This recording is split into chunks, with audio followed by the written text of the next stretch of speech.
नमस्कार. सर, आपण मला सांगा, सध्या महाराष्ट्राची राजकारणी स्थिती बघण्यात आली.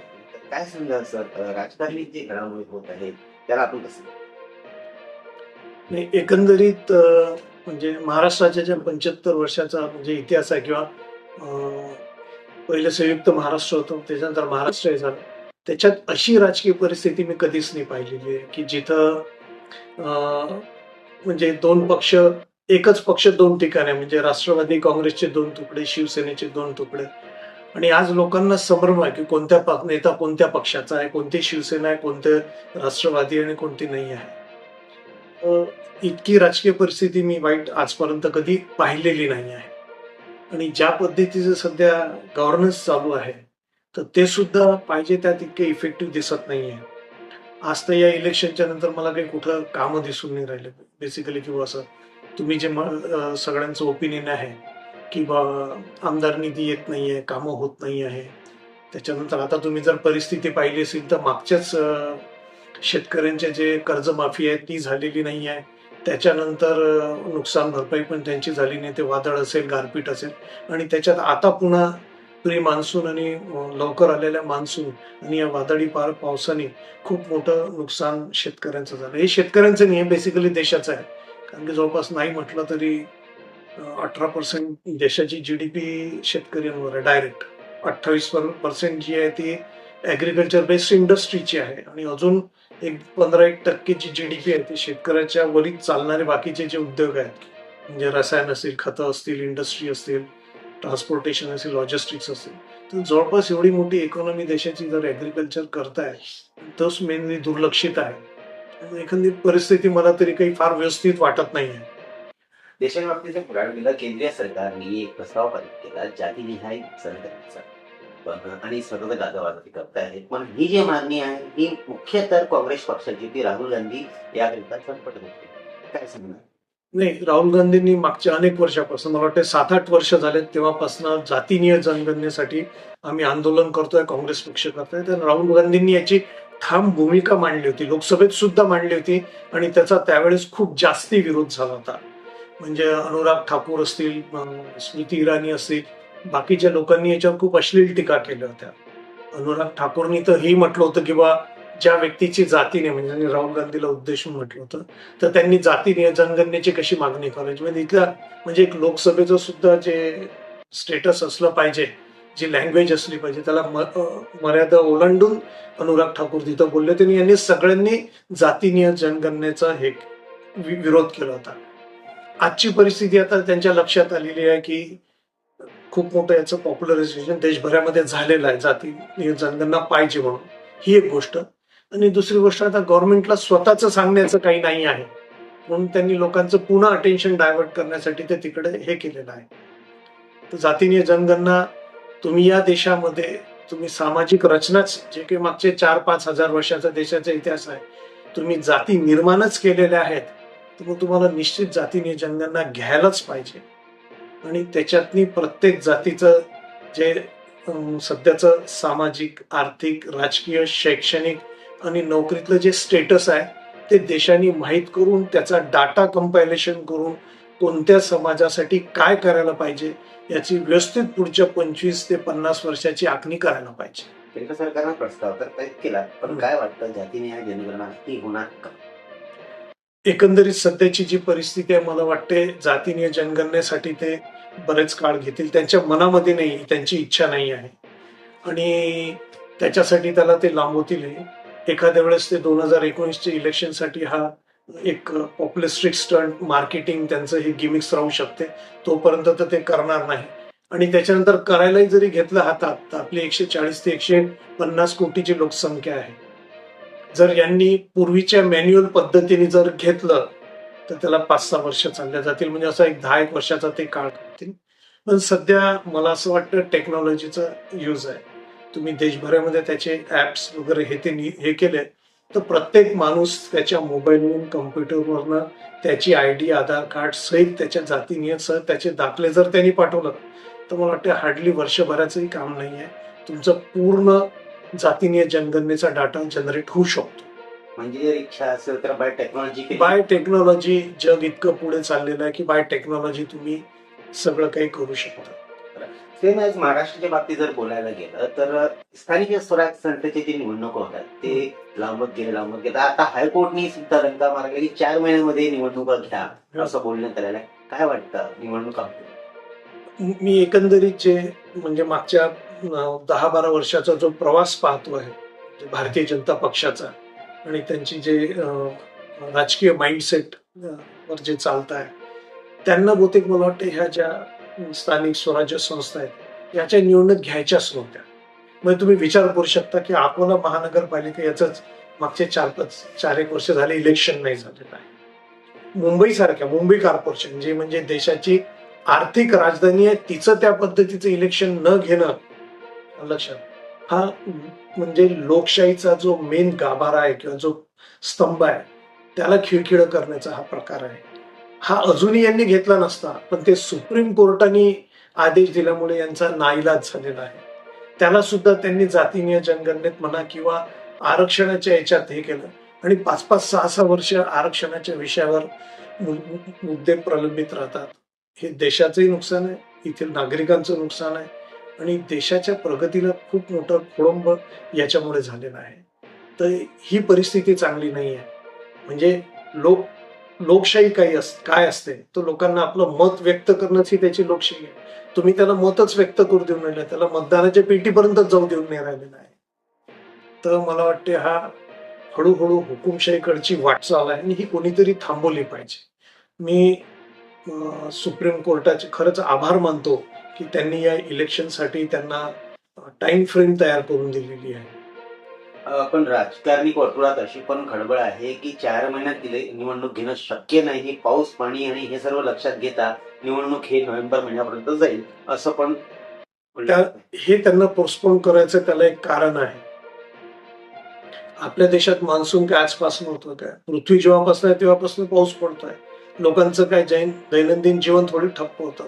मुंबईमध्ये एवढा पाऊस होतो, एवढी मुंबई पूर्ण ब्लॉक होते पण मुंबई कधीच थांबत नाहीये. एखाद दिवस प्रॉब्लेम होतो तर त्यात इलेक्शन घ्यायला काय इतका मोठा प्रॉब्लेम आहे? काही फार मोठी लोक उत्साही आहेत, लोक इलेक्शनला जातील. एवढ्या 47-48 डिग्री टेम्परेचर मध्ये लोकसभेचे इलेक्शन झाले आणि चांगल्या पर्सेंटेजनी लोकांनी मतदान केलं तर पावसाळ्यात हिवाळ्यात काय इतकी काही फार मोठी गोष्ट नाही आहे. इच्छाशक्ती असेल तर काही पण होऊ शकतं.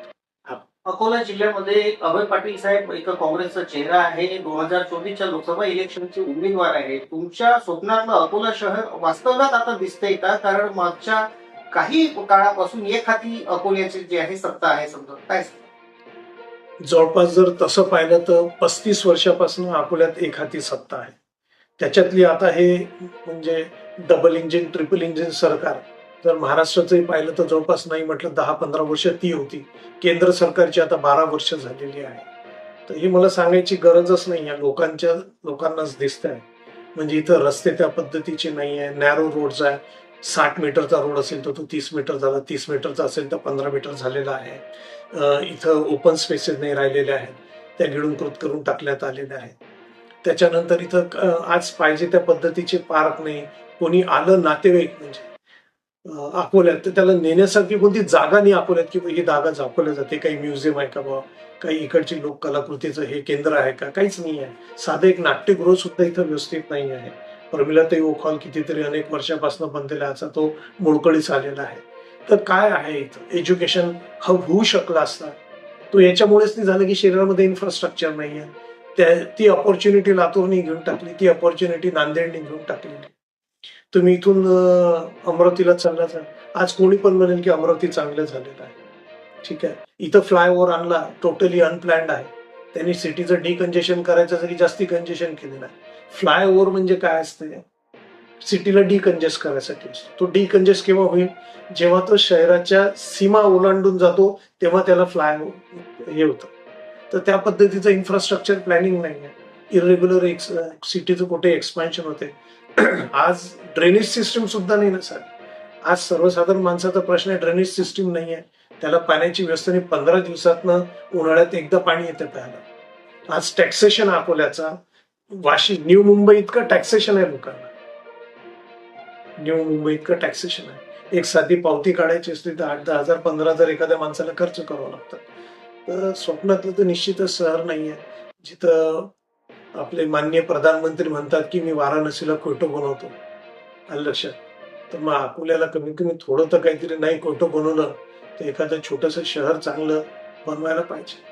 निवडणूक झाली त्यानंतर आता जी अकोल्याची जनता ते कुठेतरी आपल्याकडे आशेच्या नजरेनं बघत आहे. समोर तर निवडणूक येणार आहे. हम्म. कशा प्रकारचं आपलं दूरदृष्टी आहे, काय समोरचं पाऊल असणार आहे?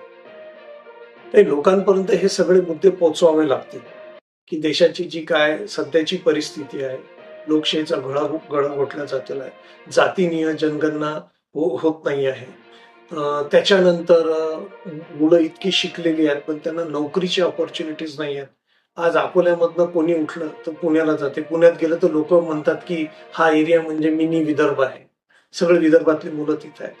तुम्ही खेड्यापाड्याने जर अकोल्यात फिरलं तर प्रत्येक गावात तुम्हाला 30-35 मुलं भेटतील की ज्यांचे लग्नाचे वय ओलांडून गेलेले आहे. लग्न याच्यासाठी होत नाही की त्यांना रोजगार नाही. शेतकऱ्याची तेवढी हे नाही आहे.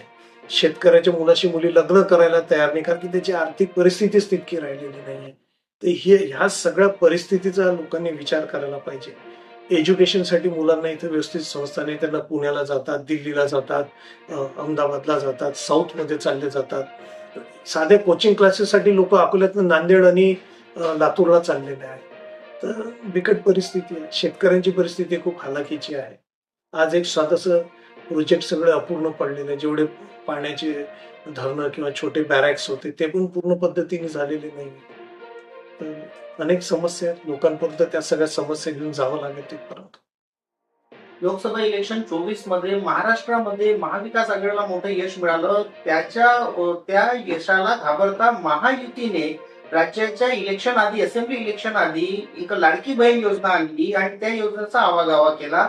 योजनेनंतर इलेक्शन लागली आणि इलेक्शन मध्ये 2100 रुपये लाडक्या बहिणींना देऊ असं घोषणाही केली. परंतु लाडक्या बहिणींना 2100 तर 1600-1500 व्यवस्थित वेळेवर मिळत नाहीये आणि याचे विरोधक काँग्रेसला दर्शविण्याचा वारंवार प्रयत्न केला गेला. काय सांगाल?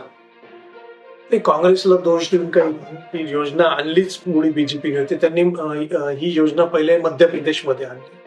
मध्य प्रदेशमध्ये आणली, इलेक्शन जिंकल्यानंतर मग त्याच्यावर निष्कर्ष लावायला सुरू केले आणि 50-60% बहिणींना त्याच्यातनं त्यांची गळती करून टाकली. तीच महाराष्ट्रात त्यांनी तेच केलेलं आहे.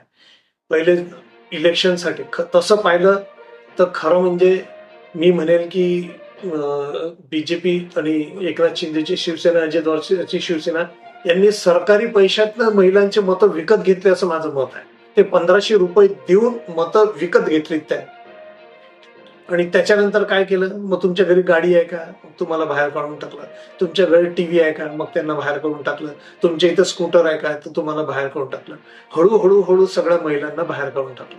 पहिले तर त्यांनी अशा महिलांना सुद्धा दिलंय की ज्यांचे 5-5 कोटीचे घर आहेत. तुम्ही जर गेले सर्वे केला तर असंही सापडेल तुम्हाला की मोठमोठ्या लोकांच्या महिलांना सुद्धा दिलं. त्या महिलांनी मतं दिलेत, मग त्यांना आता नाव काढून टाकलेलं. बेसिकली ते मतं विकत घेण्याचाच एक प्रकार आहे. जसं यांनी इलेक्ट्रोल बॉन्ड आणले होते लक्षात, म्हणजे खूप मोठा करप्शनचा विषय होता तो. सुप्रीम कोर्टाने त्याच्यावर हे दिले, ते प्रकरण पूर्ण दाबण्यात आलेलं आहे. त्याच पद्धतीने मला वाटते सुप्रीम कोर्टाने याच्यावर पण घ्यायला पाहिजे. आणि मला वाटते की महिलांचं या पद्धतीने हे देऊन चालणार नाही आहे. त्यांना उद्योजक बनवून त्यांची मानसिकता वर आणून देशाच्या जीडीपी मध्ये महिलांचा, कारण की देशामध्ये नाही म्हटलं तरी 50% महिला आज आहे.